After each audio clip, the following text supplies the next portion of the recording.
ইব্রাহিম নবীকে 10টা পরীক্ষা করেছেন, বাঘের খাঁচার মধ্যে ফেলেছেন। বাঘে ইব্রাহিম নবী যখন সেজদায় গেছে, সেজদা দিকে ওঠার পরে বাঘে না খাইয়া, ক্ষুধার্ত বাঘে না খাইয়া ইব্রাহিম নবীর কপালের মাটিগুলা বাঘের জিহ্বা দিয়া পরিষ্কার করে দিছে। শুধুমাত্র তাই নয়, ইব্রাহিম আলাইহিস সালাম কুয়ার মধ্যে, ইব্রাহিম আলাইহিস সালামকে যখন ওই নমরুদে আগুনের মধ্যে ফেলে দিল, আল্লাহ রাব্বুল আলামিন সেই আগুনটাকে ফুলের বাগান বানায় দিছে। এই জন্য দুনিয়ার মানুষ যত অন্ধকার দেখেন, যত আগুন দেখেন, যত মুসিবত দেখেন, যদি আপনার অন্তরে ঈমান থাকে, আল্লাহ রাব্বুল আলামিন বলছেন আল্লাহু ওয়ালিয়ুল্লাযীনা আমানু ইউখরিজুহুম মিনাজ যুলুমাতি ইলান নূর। ইমানদারের অভিভাবক একমাত্র আল্লাহ হয়ে যাবে। আল্লাহ যখন অভিভাবক হয়ে যাবে, ডানে অন্ধকার, বামে অন্ধকার, সামনে অন্ধকার, পিছনে অন্ধকার, আমার আল্লাহ বলে মিনাজ যুলুমাতি ইলান নূর। আমি আল্লাহ তার অভিভাবক হইয়া, ইমানদারদের অভিভাবক হইয়া আমি আল্লাহ তাকে অন্ধকার থেকে আলোর দিকে নিয়ে আসি। ঠিক এমনই ভাবে ইব্রাহিম নবীর ঘরে সন্তান নাই, আল্লাহ রাব্বুল আলামিন নবীকে পছন্দ করেন। ইব্রাহিম নবীকে আমার আল্লাহ খলিলুল্লাহ বলেছেন, কিন্তু ইব্রাহিম নবীর সন্তান নাই। দীর্ঘদিন পরে ইব্রাহিম আলাইহিস সালামকে আল্লাহ রব্বি হাবলি মিনাস সালিহিন, আমাকে একটা সৎ সন্তান দান করো। আল্লাহ রাব্বুল আলামিন ফাবাশশারনাহু বিগুলামিন হালিম, আল্লাহ রাব্বুল আলামিন তাকে ছেলে সন্তান দান করলেন। অনেক দিন পরে ছেলে সন্তান, মায়ের জন্য বড় আদরের সন্তান, বাবার জন্য বড় আদরের সন্তান। এই সন্তান হতে না হতে আমার আল্লাহ ডাক দিয়ে বলে, ইব্রাহিম তুমি তোমার সন্তান নিয়ে এমন একটা জায়গায় যাইবা, যে এই জায়গার মধ্যে কোনো বাড়ি নাই, যে এই জায়গার মধ্যে কোনো খাওন টাউন কিচ্ছু নাই, জনমানবহীন একদম নীরব একটা জায়গায় তুমি চলে যাও। জনমানবহীন ধুধু বালুকাময় প্রান্তরে তুমি চলে যাও।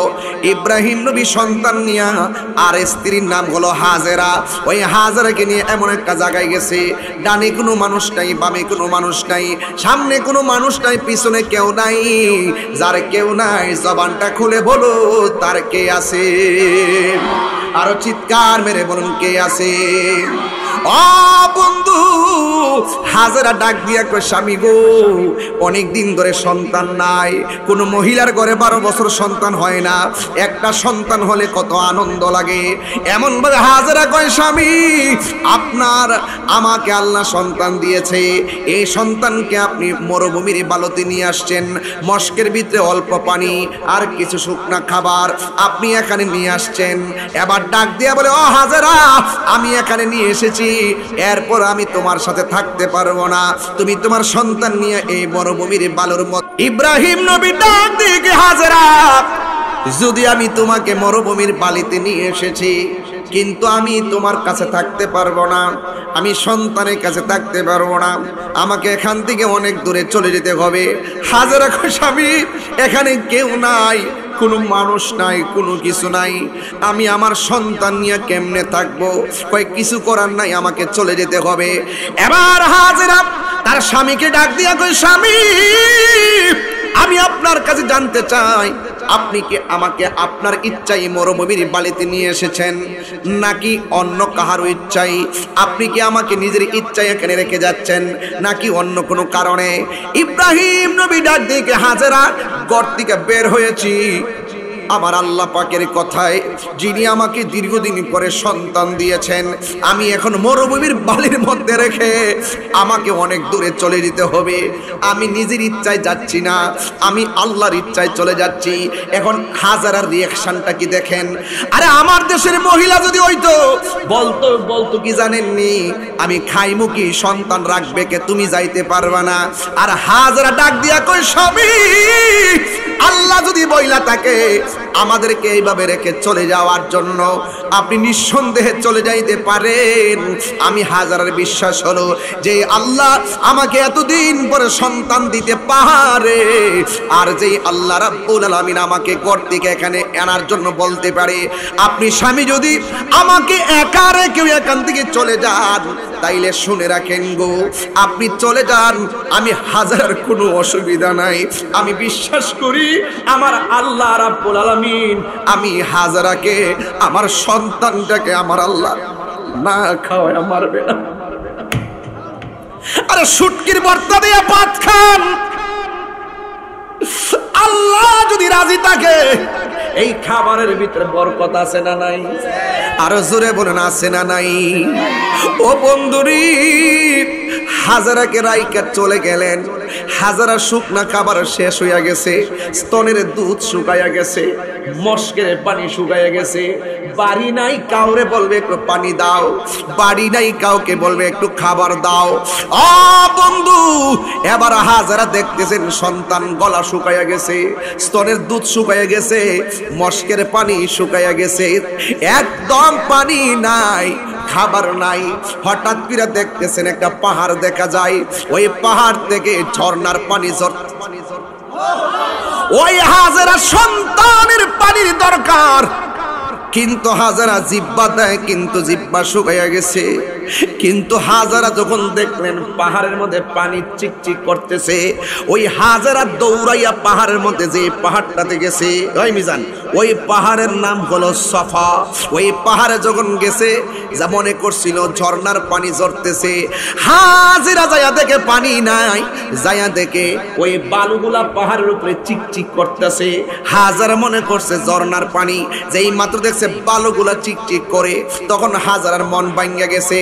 আর একটা পাহাড় দেখছে, ওই পাহাড়ের নাম হলো মারওয়া।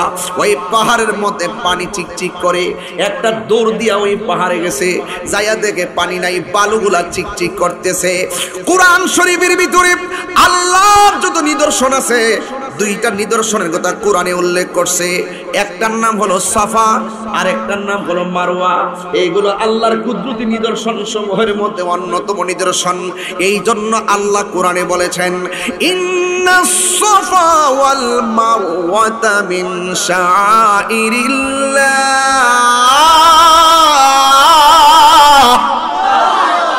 সুন্দর দুইটা পাহাড়, একটা পাহাড়ের নাম হলো সাফা, আর একটা পাহাড়ের নাম হলো মারওয়া। এই দুই পাহাড়ে, সাফা থেকে মারওয়া, ওই পাহাড়ে গেছে একবার, আরেকবার সাফাতে আসছে, আরেকবার মারওয়া গেছে, আবার সাফায় আসছে, আরেকবার মারওয়ায় গেছে, আবার সাফায় আসছে, আর একবার মারওয়ায় যাইয়া কয় আল্লাহর পারি না, দুইটা হাত আল্লাহর কাছে বাড়ায় গে আল্লাহ, এই পাহাড় আসলে ওই পাহাড়ে পানি দেখা যায়, যাইয়া দেখি বালু চিকচিক করে, ওই দিকটা সন্তান পানির জন্য পাগুলা নাচাইতাছে আর পানির জন্য কাতরাইতাছে। ও বন্ধুরি, আমি বলতাম চাই যার কেউ নাই তার কে আছে। কারণ ইদানিং দেখা যাচ্ছে কিছু বেয়াদবে রাসূল বাইরে গেছে। কথা কোন ঠিক না বেটে? হ্যাঁ, বেয়াদবরা বাড়ছে না কমছে? দালিলিক যুদ্ধে পরাজয় বরণ কইরা ব্যক্তি আক্রমণ শুরু করছে। আমার বউ স্টেজ, আমার বউ ফোন দিছে, আমি স্টেজে বই আমি আমার বউর ফোন ধরছি, এটা ধরলাম কি লেগে, আর বউ ফোন দিল কি লেগে, এইটা হেরার জ্বালা।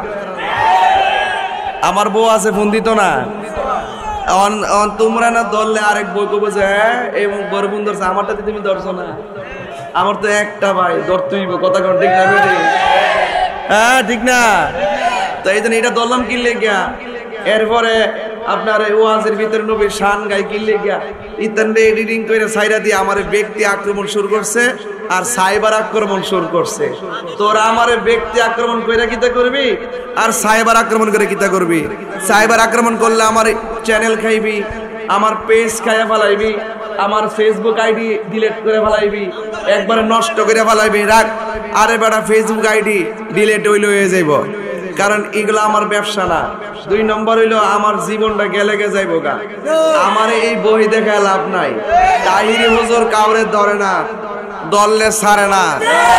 তাহিরি হুজুর ধরছে জাগা মতো, কয়দিন ঘুমটা দিয়া ফলাইয়া থাকবা। তোমাদের ঘুমটার আড়ালে যে নবীর বিদ্বেষ আছে, তোমাদের ঘুমটার আড়ালে যে, তোমাদের ঘুমটার আড়ালে যে নবীর বিদ্বেষটা এতদিন লুকায়িত ছিল, এইটা এখন সমাজের মানুষ জানছে। কথা কোন ঠিক না বেটি? আরে বেটা জীবন দিয়া দিমু, ফেসবুক উড়াইলা, এই আক্রমণ দিয়া তাহির হুজুরের ঘরের কোণাতে বসাইতে পারতা না। আজকে দেখলাম আমার পেজটারে হুবহুব কপি করছে, কইরাইটার মধ্যে লেখছে আমি নাকি বলে মাপ চাইছি, আমি নাকি বলে ক্ষমা চাইছি, আমি নাকি ভুল বুঝতে পারছি। হুন্ডে আমি কি নবী বিদ্বেষের কাছে ক্ষমা চামো? এখন কত ধরনের পলিসি যে করতেছে। আর এই শায়েক পূজারীরা, শায়েক পূজারীর দালালরা এত অন্ধ হইছে, পায়খানা কারে কর পায়েস কারে কর এই পার্থক্য বুঝলা গেছে। যারা পায়খানার পায়েসের পার্থক্য বুঝে না, এরা কখনো হক বাতিলের পার্থক্য বুঝতে পারে না। যারা হালাল হারামের পার্থক্য বুঝে না, এরা কখনো নবী চিনতে পারে না। কথা কোন ঠিক কিনা? আমার নবী দুনিয়াতে আসার আগেও নবী, দুনিয়াতে মা আমেনার মাছ থেকে নবী আসছে। শুধুমাত্র তাই না, 40 বছর নবুয়ত প্রকাশ পাওয়ার আগেও নবী, পরও নবী, কিয়ামত পর্যন্ত নবী। নবীর পরে আর কোন নবী আসবে। দালালরা বলতে বলতে বলতে বলতে এমন অন্ধ হইছে। আপনার কষ্ট হইতেছে নাকি? কি কষ্ট হইতেছে? কষ্ট হইতেছে নি বাবা? ফুসাইতাছি রাহেন। আরে আমি যদি এখন ভূমিকায় যদি দুরূদ শরীফ পড়ে জিকির করে সময় যাবো গা, এগুলো জায়েজ আছে, দরকার আছে, কিন্তু আমি আসল কথা কইয়া দেই। ঈমান না থাকলে মিলাদ কইরা কি তুইব? ঈমান না থাকলে জিকির কইরা কি তুইব? ঈমান না থাকলে মাহফিল কইরা কি তুইব? কথা কোন ঠিক না বেটে? উদ্যোক্তার চাইতে দালালের সংখ্যা বেড়ে গেছে গা। দালালরা দালালি করতে যায়া এমন কথা বলতেছে, নবীরে নাকি নবী শুভ আগমন করার পর নবুয়ত 40 বছর নবুয়ত প্রকাশের আগে কোনো মানুষ নাকি নবীজিকে রাসূলুল্লাহ বলতো না, নবী বলতো না। সবাই নাকি বলতো আব্দুল্লাহর বেটা মুহাম্মদ। নাউযুবিল্লাহ। দেখেন কত বড় নিচে নামতে পারে, কত বড় নিচে নামতে পারে।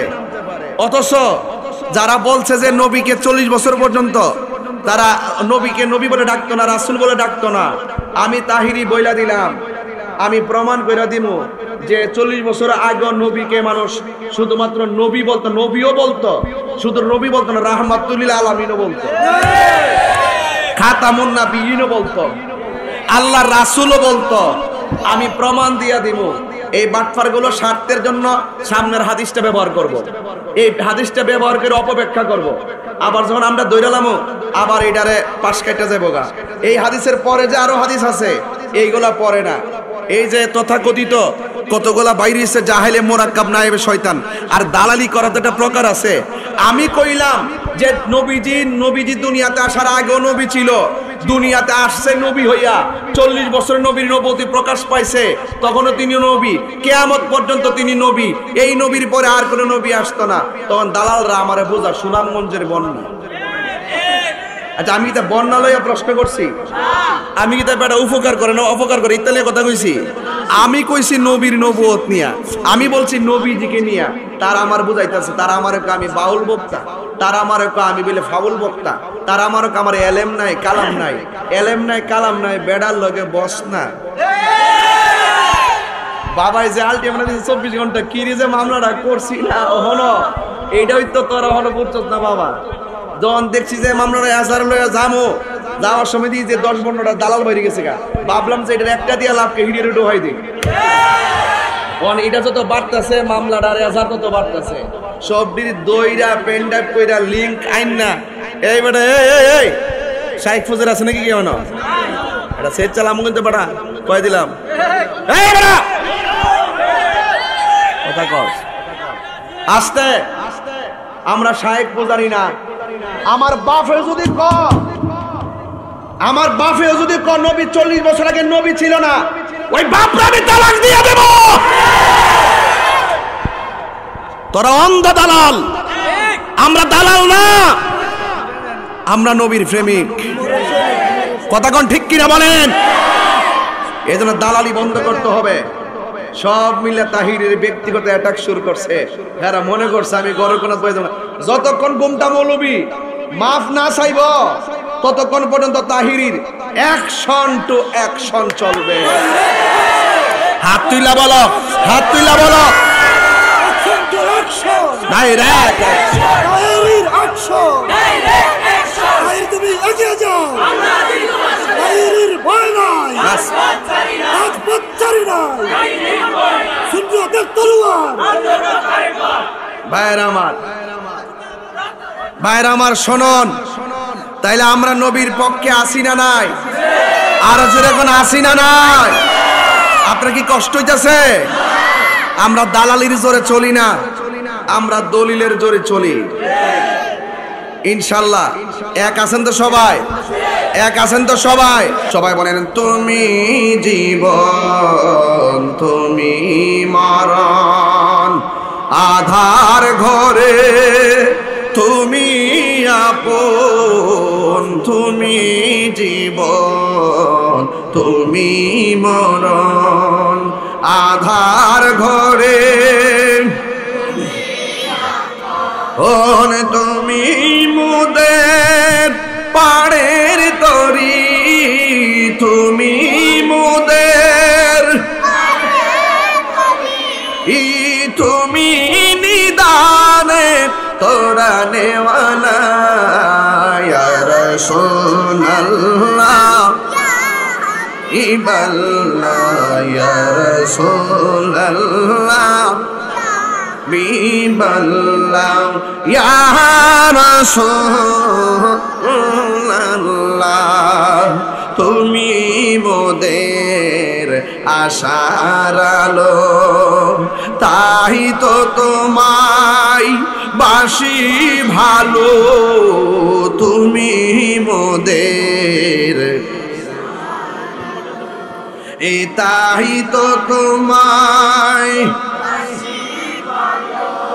আর হৃদয় নামের ফুলদানিতে হৃদয় গেতে রেখেছি প্রেমের মালা ইয়া রাসূল ইয়া হাবিবাল্লাহ ইয়া রাসূলুল্লাহ ইয়া হাবিবাল্লাহ ইয়া রাসূলুল্লাহ। একটা জবান বন্ধ রাখবেন না। আমরা আসরের নামাজ একটু আধা ঘন্টা পরে পড়বো, এমন একটা সময় মাইকটা ছাড়বো যেন সবাই আসরের নামাজ পড়তে পারেন। মসজিদের পাশে, এই মাহফিলের পাশে যে মসজিদ, খালি মুখে আজান দিবেন, মাইকে আজানটা আজকে দিবেন না। আমরা এলাকার মহল্লার মানুষ, কথা কন ঠিক কিনা? মাহফিল তো একদিন, এই জন্য আমরা একটু একদিন পিছাই করবো। কথা কন বাবা, কষ্ট হবে আপনাদের। আল্লাহ রাব্বুল আলামিন যুগে যুগে যাকে বেশি ভালোবাসেন তাকেই বেশি বেশি পরীক্ষা করে থাকেন। যাকে বেশি মহব্বত করেন তাকে পরীক্ষা করেন। বাস্তব উদাহরণ হলো আয়ুব নবী। কথা কন ঠিক কিনা? অল বডিটারে পচাইয়া হাড্ডি পর্যন্ত লাগাইয়া দিছে। আয়ুব আলাইহিস সালাম বলে, আল্লাহ সব বডি ধ্বংস করে দাও, পচাইয়া দাও, কিন্তু আমার জিহ্বাটারে তুমি ভালো রাখবা। কয় কেন? কয় এই জন্য তুমি জিহ্বাটারে ভালো রাখবা, এই জিহ্বা দিয়ে যেন আমি আয়ুব নবী তুমি মনিবের জিকির করতে পারি। যুবক ভাইরা আমার, এমন ভাবে ইউসুফ নবীকে পরীক্ষা করেছেন, 10 ভাই মিলে তাকে কুয়ার মধ্যে ফেলে দিয়েছেন। যে আল্লাহ বিপদে ফালাই, সেই আল্লাহ আবার বিপদ থেকে উদ্ধার করে। আল্লাহ ডাক দিয়ে জিবরাইল, ও জিবরাইল, আমার ইউসুফকে কুয়ার মধ্যে ফেলে দিয়েছে, তুমি একটা কাজ করো, তোমার যে পাখা আছে একটা পাখা কুয়ার নিচে বিছায়া দাও। এবার ইউসুফ নবীরে কুয়ার মধ্যে ফালাইছে, আর জিবরাইল আলাইহিস সালাম কুয়ার নিচে তার পাখাগুলো বিছাইয়া ইউসুফ নবীর জন্য কুয়ার নিচে বাড়ি বানাইয়া দিছে। ইব্রাহিম নবীকে 10টা পরীক্ষা করেছেন, বাঘের খাঁচার মধ্যে ফেলেছেন। বাঘে ইব্রাহিম নবী যখন সেজদায় গেছে, সেজদা দিকে ওঠার পরে বাঘে না খাইয়া, ক্ষুধার্ত বাঘে না খাইয়া ইব্রাহিম নবীর কপালের মাটিগুলা বাঘের জিহ্বা দিয়া পরিষ্কার করে দিছে। শুধুমাত্র তাই নয়, ইব্রাহিম আলাইহিস সালাম কুয়ার মধ্যে, ইব্রাহিম আলাইহিস সালামকে যখন ওই নমরুদে আগুনের মধ্যে ফেলে দিল, আল্লাহ রাব্বুল আলামিন সেই আগুনটাকে ফুলের বাগান বানায় দিছে। এই জন্য দুনিয়ার মানুষ যত অন্ধকার দেখেন, যত আগুন দেখেন, যত মুসিবত দেখেন, যদি আপনার অন্তরে ঈমান থাকে, আল্লাহ রাব্বুল আলামিন বলছেন আল্লাহু ওয়ালিয়ুল্লাযীনা আমানু ইউখরিজুহুম মিনাজ যুলুমাতি ইলান নূর। যারা ইমানদার হবে, ইমানদারদের অভিভাবক একমাত্র আল্লাহ হয়ে যাবে। সাউন্ড একটু তুলে দেন। ইমানদারের অভিভাবক একমাত্র আল্লাহ হয়ে যাবে। আল্লাহ যখন অভিভাবক হয়ে যাবে, ডানে অন্ধকার, বামে অন্ধকার, সামনে অন্ধকার, পিছনে অন্ধকার, আমার আল্লাহ বলে মিনাজ যুলুমাতি ইলান নূর। আমি আল্লাহ তার অভিভাবক হইয়া, ইমানদারদের অভিভাবক হইয়া, আমি আল্লাহ তাকে অন্ধকার থেকে আলোর দিকে নিয়ে আসি। ঠিক এমনই ভাবে ইব্রাহিম নবীর ঘরে সন্তান নাই, আল্লাহ রাব্বুল আলামিন নবীকে পছন্দ করেন। ইব্রাহিম নবীকে আমার আল্লাহ খলিলুল্লাহ বলেছেন, কিন্তু ইব্রাহিম নবীর সন্তান নাই। দীর্ঘদিন পরে ইব্রাহিম আলাইহিস সালামকে আল্লাহ রব্বি হাবলি মিনাস সালিহিন, আমাকে একটা সৎ সন্তান দান করো। আল্লাহ রাব্বুল আলামিন ফাবাশশারনাহু বিগুলামিন হালিম, আল্লাহ রাব্বুল আলামিন তাকে ছেলে সন্তান দান করলেন। অনেক দিন পরে ছেলে সন্তান, মায়ের জন্য বড় আদরের সন্তান, বাবার জন্য বড় আদরের সন্তান। এই সন্তান হতে না হতে আমার আল্লাহ ডাক দিয়ে বলে, ইব্রাহিম তুমি তোমার সন্তান নিয়ে এমন একটা জায়গায় যাইবা, যে এই জায়গার মধ্যে কোনো বাড়ি নাই, যে এই জায়গার মধ্যে কোনো খাওন টাউন কিচ্ছু নাই, জনমানবহীন একদম নীরব একটা জায়গায় তুমি চলে যাও। জনমানবহীন ধুধু বালুকাময় প্রান্তরে তুমি চলে যাও। ইব্রাহিম নবী সন্তান নিয়া, আর স্ত্রীর নাম হলো হাজেরা, ওই হাজেরাকে নিয়ে এমন একটা জায়গায় গেছে, ডানে কোনো মানুষ নাই, বামে কোনো মানুষ নাই, সামনে কোনো মানুষ নাই, পিছনে কেউ নাই। যার কেউ নাই, জবানটা খুলে বলো তার কে আছে? আরো চিৎকার মেরে বলুন কে আছে? ও বন্ধু, হাজেরা ডাক দিয়া কই, স্বামী গো, অনেক দিন ধরে সন্তান নাই। কোন মহিলার ঘরে 12 বছর সন্তান হয় না, একটা সন্তান হলে কত আনন্দ লাগে। এমন ভাবে হাজেরা কয়, স্বামী আমাকে আল্লাহ সন্তান দিয়েছে, এই সন্তানকে আপনি মরুভূমির বালুতে নিয়ে আসছেন, মস্কের ভিতরে অল্প পানি আর কিছু শুকনা খাবার আপনি এখানে নিয়ে আসছেন। এবার ডাক দিয়া বলে, ও হাজেরা, আমি এখানে নিয়ে এসেছি, এরপর আমি তোমার সাথে থাকতে পারবো না, তুমি তোমার সন্তান নিয়ে এই মরুভূমির বালুর মধ্যে। কথা বল না, খুব সামনে কুরবানির ঈদ, এই অ্যালবামটা কাজে লাগবে, 20 লাইনে কাজে লাগবে, অনলাইনে কাজে লাগবে, অনেক ইতিহাস জানার দরকার আছে। কথা কোন ঠিক কিনা? এগুলো আমরা ওয়াজ করার সুযোগ পাই না, আয়োজন করতেছি, একদম মূল কথা বলার চেষ্টা করতেছি। আমরা মুসলমান, কথা কোন ঠিক কিনা? আমাদেরকে ইতিহাস জানতে হবে, জানতে হবে কি হবে না? এই জন্য আমার যুবক ভাইরা, ইব্রাহিম নবী ডাক দিয়ে, হাজেরা, যদি আমি তোমাকে মরুভূমির বালিতে নিয়ে এসেছি, কিন্তু আমি তোমার কাছে থাকতে পারবো না, আমি সন্তানের কাছে থাকতে পারবো না, আমাকে এখান থেকে অনেক দূরে চলে যেতে হবে। হাজেরা কয়, স্বামী এখানে কেউ নাই, কোনো মানুষ নাই, কোনো কিছু নাই, আমি আমার সন্তান নিয়ে কেমনে থাকবো? কয় কিছু করার নাই, আমাকে চলে যেতে হবে। এবার হাজেরা তার স্বামীকে ডাক দিয়া কয়, স্বামী আমি আপনার কাছে জানতে চাই, আপনি কি আমাকে আপনার ইচ্ছায় মরুভূমির বালিতে নিয়ে এসেছেন, নাকি অন্য কাহারও ইচ্ছায়? আপনি কি আমাকে নিজের ইচ্ছায় এখানে রেখে যাচ্ছেন, নাকি অন্য কোনো কারণে? ইব্রাহিম নবী ডাক দিয়ে, হাজেরা ঘর থেকে বের হয়েছি আমার আল্লাহ পাকের কথায়, যিনি আমাকে দীর্ঘদিন পরে সন্তান দিয়েছেন, আমি এখন মরুভূমির বালির মধ্যে রেখে আমাকে অনেক দূরে চলে যেতে হবে। আমি নিজের ইচ্ছায় যাচ্ছি না, আমি আল্লাহর ইচ্ছায় চলে যাচ্ছি। এখন হাজারার রিয়াকশনটা কি দেখেন? আরে আমার দেশের মহিলা যদি হইতো, বলতো কি জানেননি, আমি খাইমু কি, সন্তান রাখবে কে, তুমি যাইতে পারবা না। আর হাজারা ডাক দিয়া কই, স্বামী আল্লাহ যদি বইলা থাকে আমাদেরকে এইভাবে রেখে চলে যাওয়ার জন্য আপনি নিঃসন্দেহে চলে যাইতে পারেন। আমি হাজারের বিশ্বাস হলো যে আল্লাহ আমাকে এতদিন পরে সন্তান দিতে পারে, আর যেই আল্লাহ রাব্বুল আলামিন আমাকে ঘর থেকে এখানে আনার জন্য বলতে পারে আপনি স্বামী যদি আমাকে একা রেখে এখান থেকে চলে যান, তাইলে শুনে রাখেন গো, আপনি চলে যান, আমি হাজার কোনো অসুবিধা নাই। আমি বিশ্বাস করি আমার আল্লাহ রাব্বুল আলামিন আমি হাজারাকে, আমার সন্তানটাকে আমার আল্লাহ না খাওয়ায় মারবে না। আরে শুটকির ভর্তা দিয়ে ভাত খান, আল্লাহ যদি রাজি থাকে এই খাবারের ভিতরে বরকত আছে না নাই? আরো জোরে বলেন আছে না নাই? ও বন্ধুরি, হাজারাকে রাইকা চলে গেলেন। হাজারা শুকনা খাবার শেষ হইয়া গেছে, স্তনের দুধ শুকাইয়া গেছে, মস্কের পানি শুকাইয়া গেছে। বাড়ি নাই কাউরে বলবে একটু পানি দাও, বাড়ি নাই কাউকে বলবে একটু খাবার দাও। ও বন্ধু, এবার হাজারা দেখতেছেন সন্তান গলা শুকাইয়া গেছে, স্তনের দুধ শুকাইয়া গেছে, মস্কের পানি শুকাইয়া গেছে, একদম পানি নাই, খাবার নাই। হঠাৎ করে দেখতেছেন একটা পাহাড় দেখা যায়, ওই পাহাড় থেকে ঝর্ণার পানি ঝরছে। ওই হাজারা সন্তানের পানির দরকার, কিন্তু হাজারা জিব্বা দেয়, কিন্তু জিব্বা শুকাইয়া গেছে। কিন্তু হাজারা যখন দেখলেন পাহাড়ের মধ্যে পানি চিকচিক করতেছে, ওই হাজারা দৌড়াইয়া পাহাড়ের মধ্যে যে পাহাড়টাতে গেছে, ওই মিজান, ওই পাহাড়ের নাম হলো সফা। ওই পাহাড়ে যখন গেছে যা মনে করছিল ঝর্ণার পানি ঝরতেছে, হাজারা যায়া দেখে পানি নাই, যায়া দেখে ওই বালুগুলা পাহাড়ের উপরে চিকচিক করতেছে। হাজারা মনে করছে ঝর্ণার পানি, যেই মাত্র দেখছে বালুগুলা চিকচিক করে, তখন হাজারার মন ভাঙ্গা গেছে। আর একটা পাহাড় দেখছে, ওই পাহাড়ের নাম হলো মারওয়া।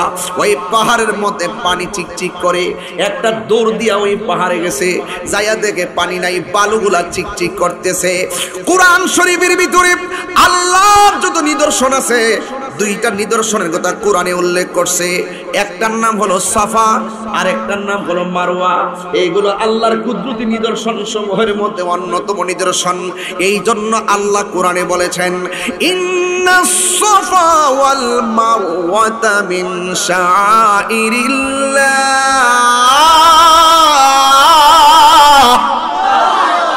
সুন্দর দুইটা পাহাড়, একটা পাহাড়ের নাম হলো সফা, আর একটা পাহাড়ের নাম হলো মারওয়া। এই দুই পাহাড়ে, সফা থেকে মারওয়া, ওই পাহাড়ে গেছে একবার, আরেকবার সাফাতে আসছে, আরেকবার মারওয়া গেছে, আবার সফায় আসছে, আরেকবার মারওয়ায় গেছে, আবার সফায় আসছে, আর একবার মারওয়ায় যাইয়া কয় আল্লাহর পারি না, দুইটা হাত আল্লাহর কাছে বাড়ায় গে আল্লাহ, এই পাহাড় আসলে ওই পাহাড়ে পানি দেখা যায়, যাইয়া দেখি বালু চিকচিক করে, ওই দিকটা সন্তান পানির জন্য পাগুলা নাচাইতাছে আর পানির জন্য কাতরাইতাছে। ও বন্ধুরি, আমি বলতাম চাই যার কেউ নাই তার কে আছে? এই আওয়াজে মানি না, জোরে বলেন তার কে আছে? ও বন্ধু, এবার শেষ পর্যন্ত এমন ভাবে দুইটা হাত বাড়াইয়া দিছে, দলিলের মধ্যে পেয়েছি এই হাজারা হাত বাড়াইতে বাড়াইতে মাথা আর উপরে তুলছে।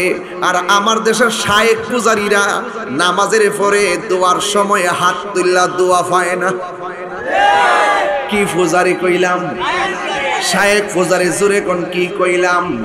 শায়েখ পূজারীরা হাত তুললা দোয়া পায় না, অথচ আমার হাজারা এইভাবে হাত তুললা দোয়া করছে। আমি আমার আম্মারে লইয়া, ডায়াবেটিস রোগী আমার আম্মা, হাঁটুর মধ্যে ব্যথা, কোমরের মধ্যে ব্যথা, শামীম ভাই আমার আম্মার কোমরের মধ্যে ব্যথা, হাঁটুর মধ্যে ব্যথা। যখন আমি সাফা মারওয়াতে গেলাম দৌড় দেওয়ার জন্য, আমি মনে করছি মুনশিন জিরা দইরা দইরা দূরন লাগবো, এই বিড়ি ছায়া দেখি কই এটাই নিরে এই পাহাড়, যেই পাহাড়ের মধ্যে আমার হাজারা দূর ছিল, তুই আমার চেয়ার দিয়া কি দৌড়াইবি? আমার হাত চাইরা দে, আমার ব্যথা চইলা গেছে। এই বিড়ির ছায়া দেখি দৌড়াইয়া দৌড়াইয়া কইরা ফলাইছে। যুবক ভাইরা, কি বুঝাইতে চাইছি? প্রেম এমন একটা জিনিস, দুইটা হাত বাড়ায় দিছে। আমার দেশের মৌলবীরা এসির ভিতরে থাইকা গরম লাগে দেখা যায়া যায়া দোয়া করে আল্লাহ বৃষ্টি দাও বৃষ্টি দাও। অথচ গরম লাগলে বৃষ্টির বিধান নাই। ফসলে খরা লাগছে বৃষ্টির জন্য প্রার্থনা করো। ক্ষেত ফাইটটা বাঘ হয়ে গেছে বৃষ্টির জন্য প্রার্থনা করো। মানুষের মাঝে দুর্ভিক্ষ লাগিয়া গেছে, রৌদ্রের কারণে বৃষ্টি নাই, ফসলাদি শেষ, অভাব লাগিয়া গেছে, তুমি বৃষ্টি খাও। আর গরমের কারণে যদি বৃষ্টি নামাজ ফরন লাগতো 41 আর 42, আর আপনি খবর লইয়া দেখেন 46 আর 48 হলো আরব কান্ট্রিতে। হিসাবে তো প্রতিদিন আরবের লোকেরা সলাতুল ইস্তিসকার নামাজ পড়তো। কথা কোন ঠিক কিনা?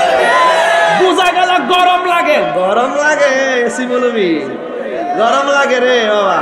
তুমি ওই দিক দিয়ে নামাজ পড়তেছো বৃষ্টি দাও, এই দিকে কৃষক কয় আল্লাহ বৃষ্টি দিও না, একটু রৌদ্র দাও, দান্ডা যাতে লইয়া ঘরে তুলতাম পারি, চামড়া ফুললে ফুরবো, পেট শান্তি জগৎ শান্তি।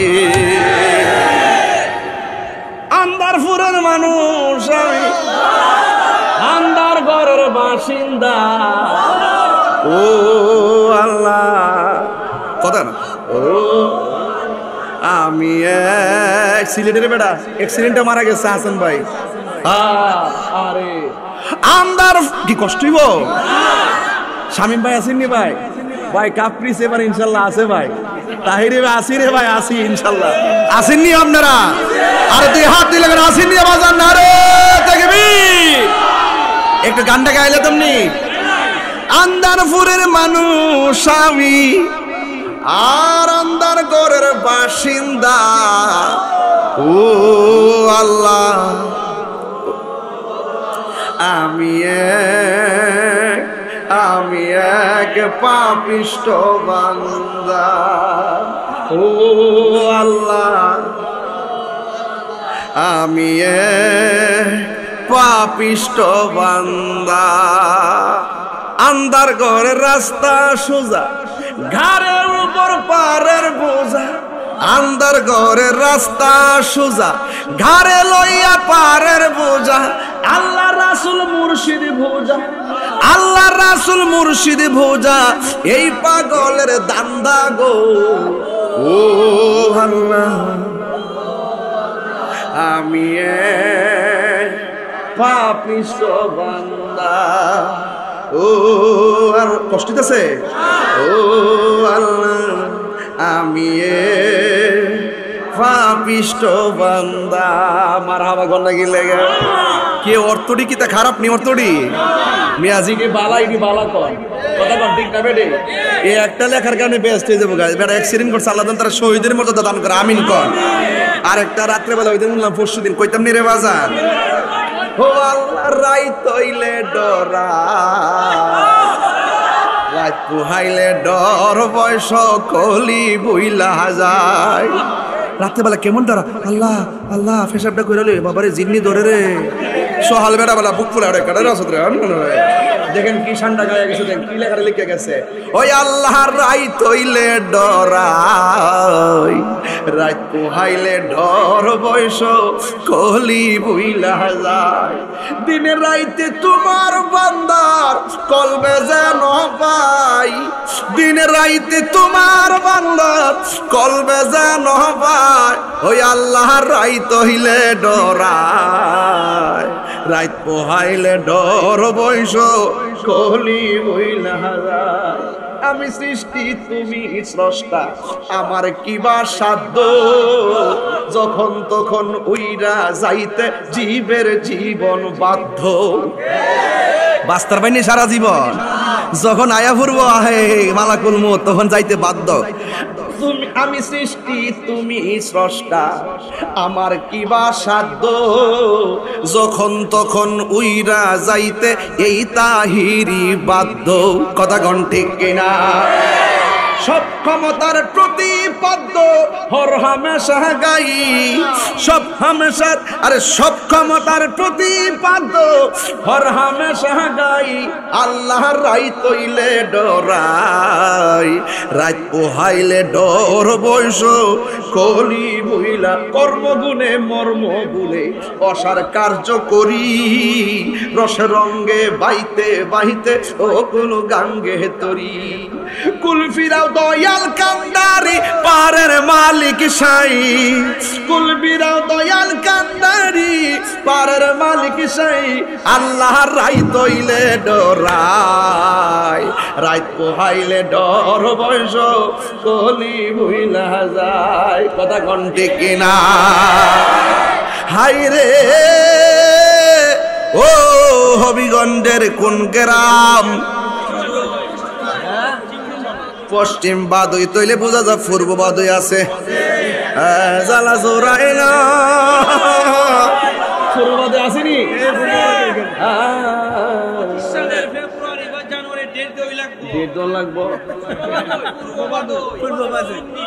আমি সৃষ্টি তুমি স্রষ্টা আমার কি বা সাধ্য যখন তখন উইরা যাইতে এই তাহিরি বাধ্য কথা কোন ঠিক না বেডি আরো ঠিক না বেডি 25 সাল এবারে কিছু জায়গা আল্লাহ আইতাল্লাহ আপনার এই সম্মতের বাবা আজ একটা জালাল ইসলাম আল্লাহ কষ্ট দিতে বাজান তাহিরির কি নতুন করে সিনেমা লাগবো হ্যাঁ অক্ষর নরম অক্ষর গরম বাবা আগুন কইলা দেখছো তা বাবা একটা মিস কল দিছি সব শায়েক পূজারি এলাকাতে আগুন লেগে গেছে গা কলবে কলবে গভীর মনোযোগ আর রাত্রে রাত্রে সময় নেই তো বড়া আর কি হইতো না ইনশাল্লাহ হইতো না ইনশাল্লাহ শামীম ভাইয়ের লোক আসেননি আপনারা সবাই কোন আসি রে বা আসি মারা বছরে ঘটনা কি লেখা কারা কারা খুশি দিয়ে হাত তুলে দেখান নারে তাকবীর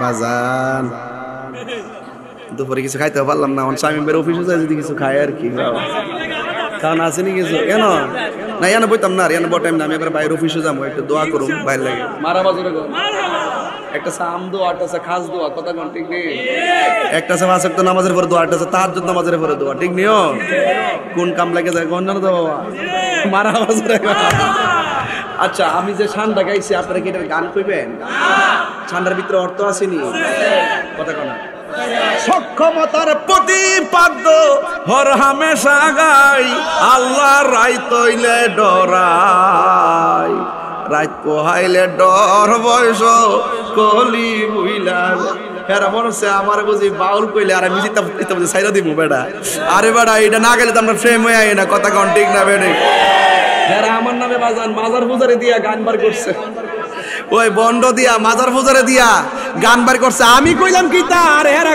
কিতা আমি কইলাম নবুত নে আর আমার মাজার পূজারি এটা কত হইল আরে বেটা আমি পাগল হই যাই হই আর দাবিটা তো ঠিক আছে কথা কোন ঠিক কিনা এই দাবির উপরে কথা না কইয়া মামলা করলাম মার্ডার কেসের আসামি হ্যাঁ কোন নারী নির্যাতন আর কথা কোন ঠিক না বেরে তো এই জন্য বাজান আমি যা কইছি বুঝজই কইছি আপনারা আসেন না আমার সাথে ইনশাআল্লাহ থাকবেন ইনশাআল্লাহ থাকবেন ইনশাআল্লাহ মারহাবা জোরে গন আল্লাহ কলবে কলবে আইতিব আচ্ছা এটা একটু পরে বাজান আমিও তো ভাই পরিশ্রান্ত রাত্রে 2টা মাহফিল 3টা মাইল এই গরমের দিনও বাজান অপশন নাই আর আমি কিন্তু গরম হয়ে তাই না ফিলান না বাজান আমি খেদমত করি আর আমি আসলে ইমান আকীদার প্রশ্নে কাউরে ছাড় দিই না বাজান দেখছেন না সবাই মিলে কিন্তু আমার বিরুদ্ধে লাগছে আপনি জানেন না যে আমার চলাফেরাটা কত রিস্ক হইছে আপনার আমি কি মনে করেন যে এর ডরে আমি ঘরে কোনো গয়ে তো নবীর জন্য ইমাম হুসাইনের মতন গলাটা কাটা দিলাম হযরত তালহার মতন জীবনটা দিলাম কথা কোন ঠিক না